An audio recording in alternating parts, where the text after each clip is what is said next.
Oke, assalamualaikum.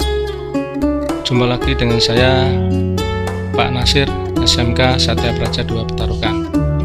DKRO COS. Para siswa-siswi, sebelum saya masuk ke pembelajaran kedua, selalu mengingatkan jaga kondisi kesehatan, tidur yang cukup, jangan terlalu banyak begadang. Berikutnya adalah kalian harus bisa membagi waktu dengan baik. Nah, saatnya belajar ya harus belajar, saatnya ibadah harus beribadah, saat bermain silahkan bermain atau bepergian, tapi tetap harus bisa membagi waktu dengan baik, karena kunci keberhasilan adalah membagi waktu dengan baik. Oke, kali ini saya akan membahas video kedua tentang sistem bahan bakar bensin injeksi atau EV. Bagian yang ketiga yaitu bagian kontrol elektronik atau electronic control system. Langsung masuk ke materi. Oke, yang pertama adalah mengingatkan kembali tujuan pembelajaran kita adalah kita harus bisa sukses atau berhasil. Nomor 1, mendiagnosis kerusakan sistem bahan bakar bensin tipe injeksi ini. Yang tujuan kedua adalah dapat berhasil memperbaiki sistem bahan bakar bensin tipe injeksi ini, ya, memperbaiki kerusakan yang terjadi tentunya. Masuk ke materi. Nah, ini kita bisa lihat di sini sistem animasinya.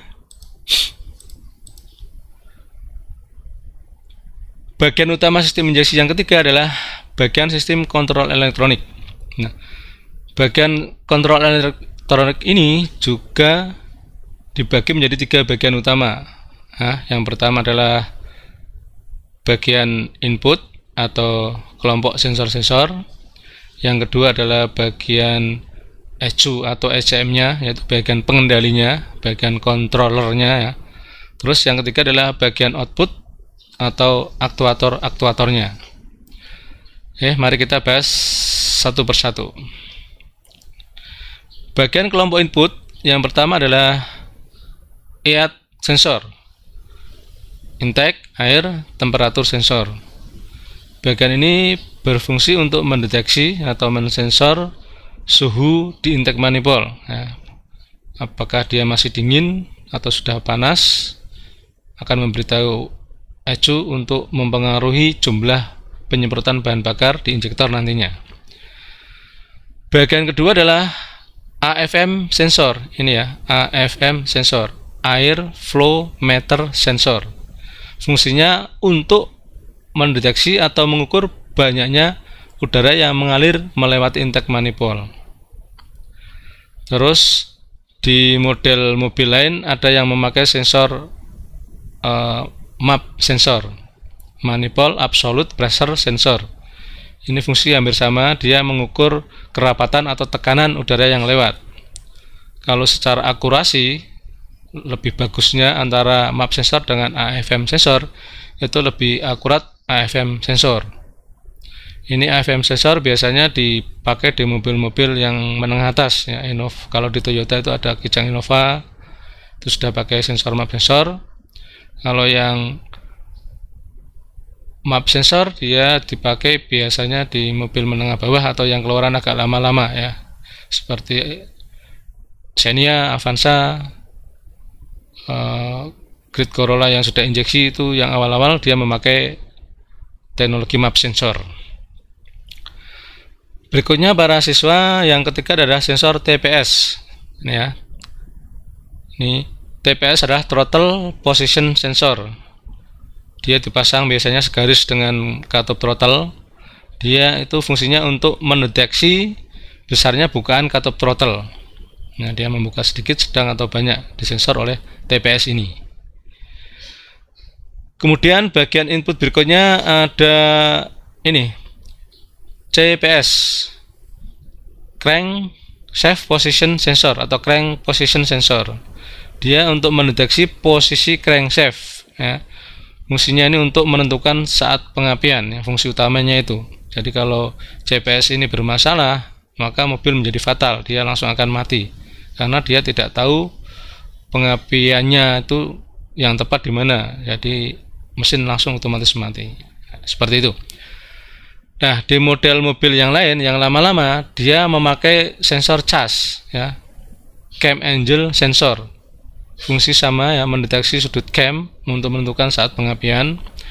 Kalau dia memakai sensor cas, dia biasanya letaknya di atas, di dekat ini ya, di poros cam ini, dia segaris dengan ini, dia akan mendeteksi besarnya sudut cam, seperti itu.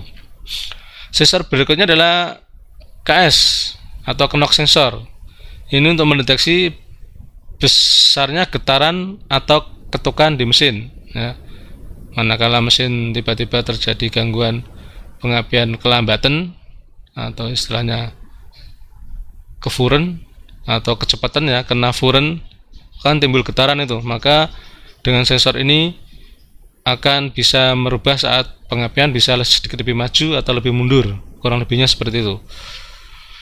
Sensor berikutnya adalah WTS, Water Temperature Sensor. Orang kadang nyebut coolant sensor. Ini berfungsi untuk mendeteksi atau mengukur suhu mesin, ya, suhu air mesin.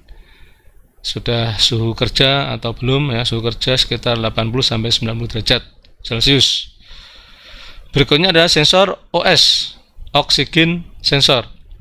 Ini mensensor atau mendeteksi kondisi emisi di saluran gas buang, apakah gas buangnya sudah bersih atau terlalu banyak bensin yang belum kebakar. Nanti ini akan mempengaruhi saat penginjeksian itu, besar kecilnya bahan bakar yang diinjeksikan. Itu para siswa, bagian utama yang pertama yang input atau sensor-sensor. Ini termasuk sensor utama ya. Ada beberapa mobil memakai sensor tambahan untuk lebih akurat dan lebih baik hasil kinerja mesin injeksinya, tentunya seperti itu. Kita masuk ke bagian yang kedua, yaitu bagian ECM atau ECU. Orang ada yang menyebutnya adalah istilahnya ECU, ada yang menyebut ECM. ECU itu adalah Electronic Control Unit. Kalau ECM adalah Electronic Control Module. Ya, fungsinya dia untuk mengatur semua sistem injeksi bagian aktuator atau output, ya, berdasarkan inputan atau masukan data dari sensor-sensor atau yang bagian input. Nah, jadi dia ini akan menggerakkan atau mengatur semua output, ya, output nanti kita jelaskan berdasarkan masukan dari input-input yang warna biru ini. Inilah fungsi utama dari ECU atau ECM. Untuk membahas lebih detail dalamnya ECM seperti apa, komponennya apa saja, kita akan bahas di video yang berikutnya. Dinantikan saja para siswa.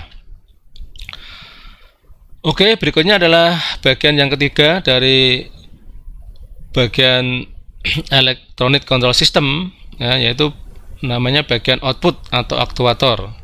Yang bagian warna merah-merah ini ya, seperti di kemarin termasuk bagiannya penyaluran udara dan bagian penyaluran bahan bakar, tapi yang ini adalah nanti bagian di pengontrolnya, bukan di komponennya nih, dia outputnya adalah bagian pengontrolnya. Oke, bagian output yang pertama adalah ini ya, pengontrol idle switch. Ini yang kabel warna merah, dia masuk ke ECU. Ini nanti yang mengontrol kecepatan idle, termasuk aktuator yang pertama. Yang kedua adalah pengontrol VF atau kecepatan idle up. Juga sama, ada kabel merah yang masuk ke ECU.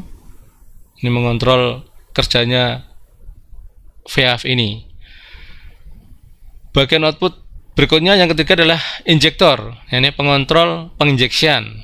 Ini ada kabel merah juga, ini dia masuk ke ECU juga, dia akan dikontrol oleh ECU. Bagian aktuator keempat adalah ignition atau pengontrol pengapiannya, ya, yang pemercikan busi saat pengapian itu biar tepat, itu dikontrol oleh ECU lewat aktuatornya ini, pengontrol aktuatornya ini. Saat pengapian di kondisi stasioner biasanya kurang lebih plus minus 5 derajat sebelum TMA.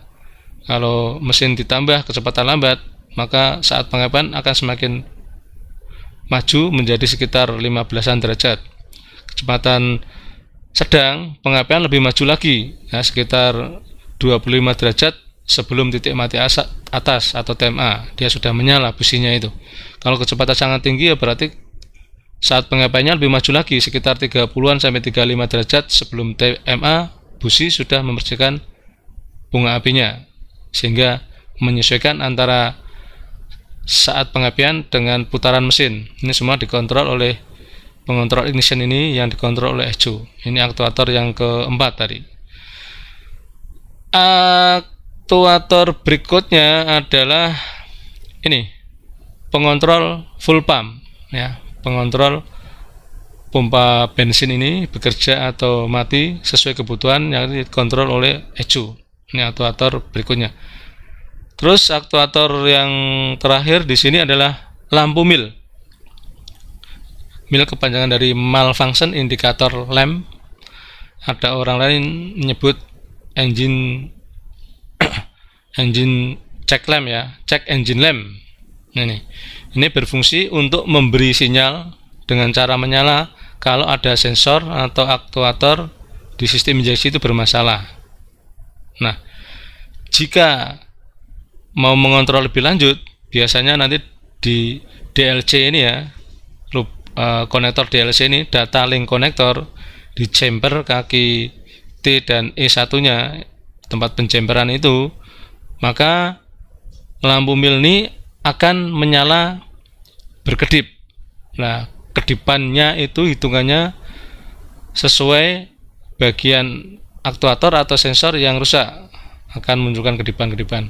Itu kita akan bahas lebih lanjut di video kita berikutnya tentang memeriksa atau menganalisa kerusakan di sistem injeksi ini. Begitu para siswa. Oke, itu bagian sistem kontrol elektronik di sistem bahan bakar injeksi atau EV ini.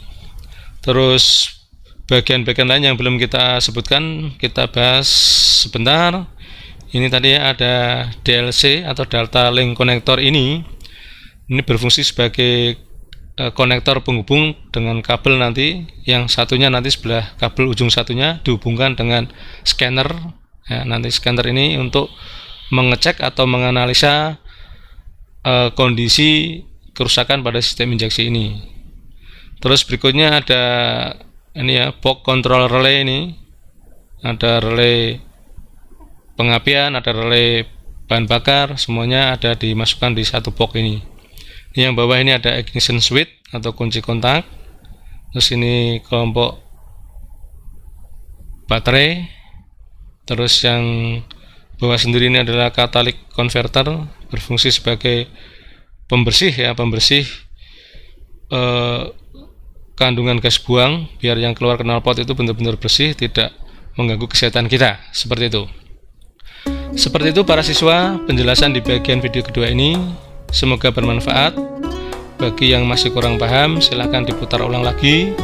Seperti biasa, bisa di pause terus di screenshot bagian-bagian mana yang perlu dicatat dan perlu dipahami lebih lanjut.